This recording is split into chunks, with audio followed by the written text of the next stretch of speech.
Пришли сюда, к дипломатическому ведомству, к посольству Республики Армения, для того, чтобы выразить решительный протест и свое несогласие с деструктивным беззаконием того, что творит премьер-министр Никол Пашинян и его правительство.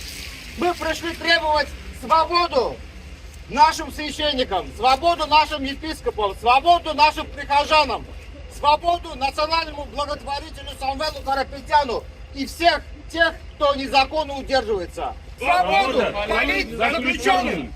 Свободу политзаключенным! Свободу политзаключенным!